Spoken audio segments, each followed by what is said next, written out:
before you read. In this sensitive story, an 8-year-old girl's first bus journey into the world outside her village is also her induction into the mystery of life and death. She sees the gap between our knowing that there is death and our understanding of it. The test itself. 1. There was a girl named Valiamai who was called Vali for short.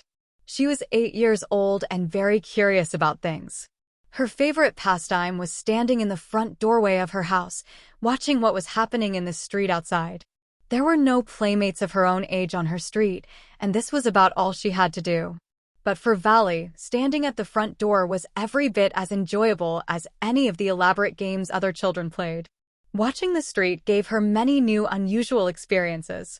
The most fascinating thing of all was the bus that traveled between her village and the nearest town.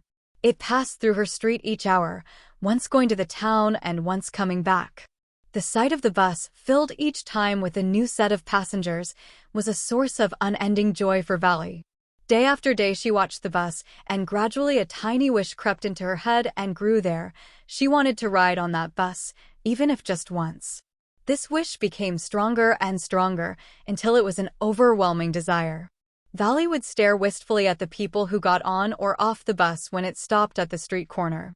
Their faces would kindle in her longings, dreams, and hopes. If one of her friends happened to ride the bus and tried to describe the sights of the town to her, Vali would be too jealous to listen and would shout, in English, "Proud. Proud." Neither she nor her friends really understood the meaning of the word, but they used it often as a slang expression of disapproval. Over many days and months, Vali listened carefully to conversations between her neighbors and people who regularly used the bus, and she also asked a few discreet questions here and there. This way, she picked up various small details about the bus journey. The town was 6 miles from her village. The fare was 30 paise one way, which is almost nothing at all, she heard one well-dressed man say, but to Vali, who scarcely saw that much money from one month to the next, it seemed a fortune. The trip to the town took 45 minutes. On reaching town, if she stayed in her seat and paid another 30 paise, she could return home on the same bus. This meant that she could take the 1 o'clock afternoon bus, reach the town at 1:45, and be back home by about 2:45. On and on went her thoughts as she calculated and recalculated, planned and replanned. 2. Well, one fine spring day the afternoon bus was just on the point of leaving the village and turning into the main highway when a small voice was heard shouting, "Stop the bus! Stop the bus!" And a tiny hand was raised commandingly. The bus slowed down to a crawl, and the conductor, sticking his head out the door, said, "Hurry then. Tell whoever it is to come quickly." "It's me," shouted Vali. "I'm the one who has to get on." By now the bus had come to a stop, and the conductor said, "Oh, really? You don't say so." "Yes, I simply have to go to town," said Vali, still standing outside the bus, "and here's my money." She showed him some coins. Okay, but first you must get on the bus," said the conductor, and he stretched out a hand to help her up. "Never mind," she said, "I can get on by myself." "You don't have to help me."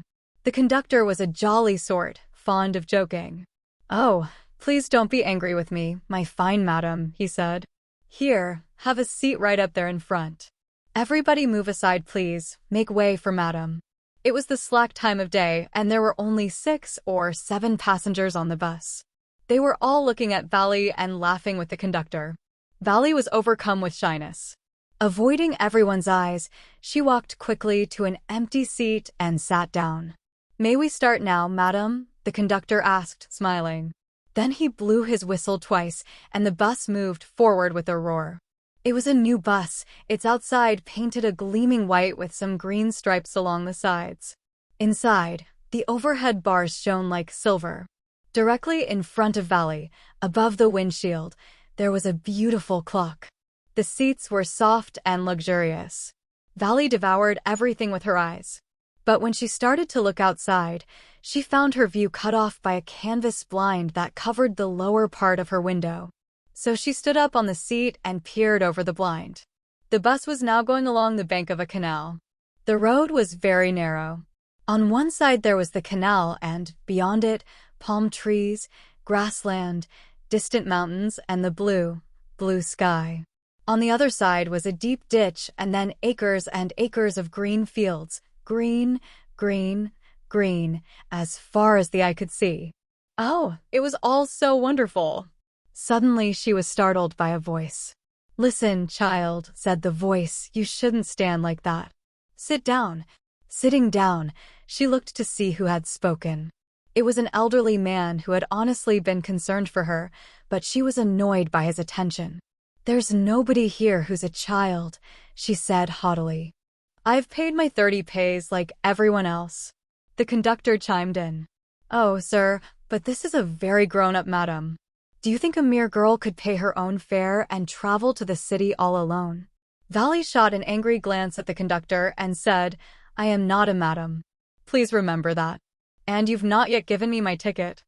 "I'll remember," the conductor said, mimicking her tone. Everyone laughed, and gradually Valley too joined in the laughter. The conductor punched a ticket and handed it to her. "Just sit back and make yourself comfortable." "Why should you stand when you've paid for a seat?" "Because I want to," she answered, standing up again. "But if you stand on the seat, you may fall and hurt yourself when the bus makes a sharp turn or hits a bump. That's why we want you to sit down." "Child," haughtily, proudly mimicking copying. "I'm not a child, I tell you," she said irritably. "I'm 8 years old." Of course. How stupid of me." 8 years, my."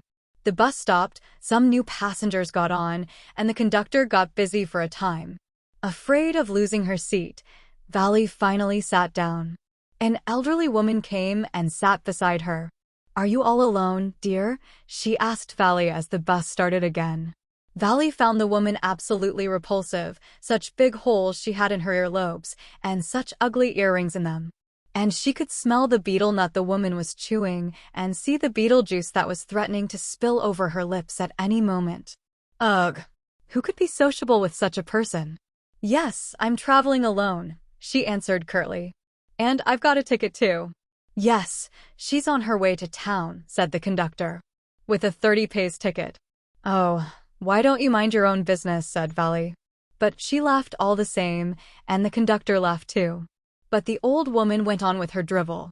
"Is it proper for such a young person to travel alone? Do you know exactly where you're going in town? What's the street? What's the house number? You needn't bother about me." "I can take care of myself," Valley said, turning her face towards the window and staring out. 3. Her first journey, what careful, painstaking, elaborate plans she had had to make for it.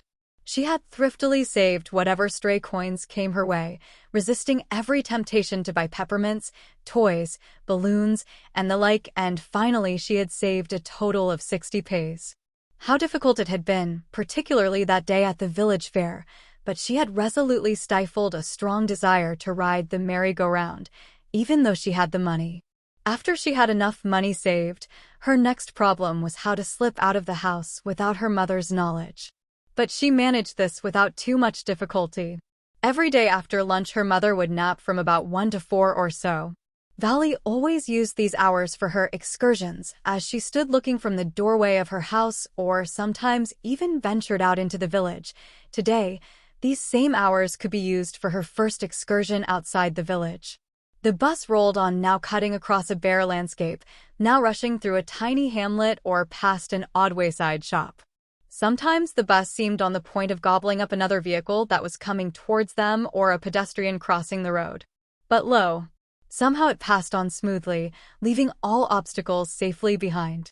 Trees came running towards them, but then stopped as the bus reached them and simply stood there helpless for a moment by the side of the road before rushing away in the other direction. Suddenly Valley clapped her hands with glee. A young cow, tail high in the air, was running very fast, right in the middle of the road, right in front of the bus.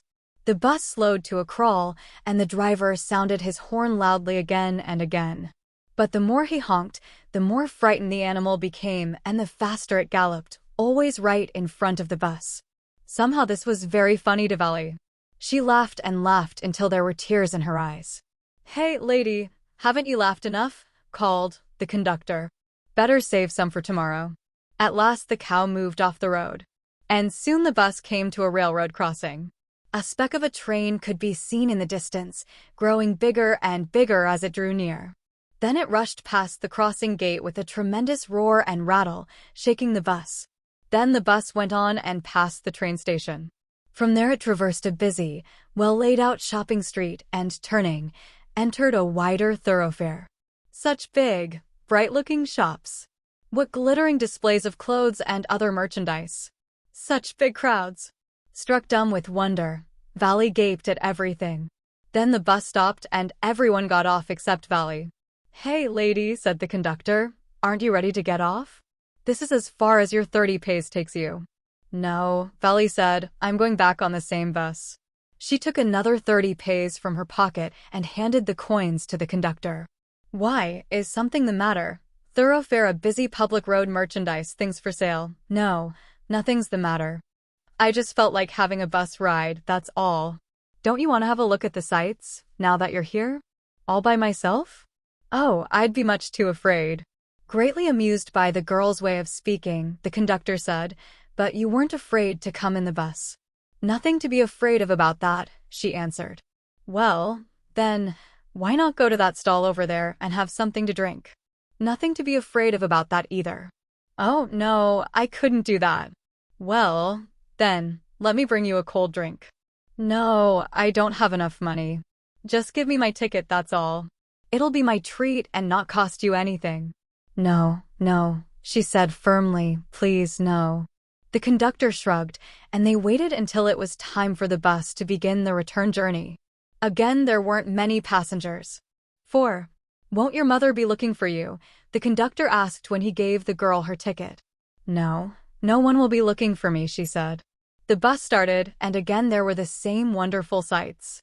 Valley wasn't bored in the slightest and greeted everything with the same excitement she'd felt the first time. But suddenly she saw a young cow lying dead by the roadside, just where it had been struck by some fast-moving vehicle. "Isn't that the same cow that ran in front of the bus on our trip to town?" she asked the conductor. The conductor nodded, and she was overcome with sadness. What had been a lovable, beautiful creature just a little while ago had now suddenly lost its charm and its life and looked so horrible, so frightening as it lay there, legs spread-eagled, a fixed stare in its lifeless eyes, blood all over. The bus moved on. The memory of the dead cow haunted her, dampening her enthusiasm. She no longer wanted to look out the window. She sat thus, glued to her seat, until the bus reached her village at 3:40. She stood up and stretched herself. Then she turned to the conductor and said, "Well, sir, one hoped to see you again." "Okay, madam," he answered her, smiling. "Whenever you feel like a bus ride, come and join us. And don't forget to bring your fare." She laughed and jumped down from the bus. Then away she went, running straight for home. When she entered her house, she found her mother awake and talking to one of Valley's aunts, the one from South Street. This aunt was a real chatterbox, never closing her mouth once she started talking. "And where have you been?" said her aunt when Valley came in. She spoke very casually, not expecting a reply. So Valley just smiled, and her mother and aunt went on with their conversation. "Yes, you're right," her mother said. "So many things in our midst and in the world outside. How can we possibly know about everything? And even when we do know about something, we often can't understand it completely, can we?" "Oh, yes," breathed Valley. "What?" asked her mother. "What's that you say?"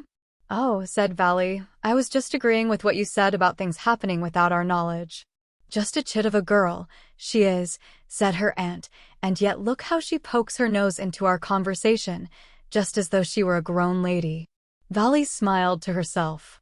She didn't want them to understand her smile. But, then, there wasn't much chance of that, was there? Translated from the Tamil by K. S. Sundaram, illustrated by R. K. Laxman.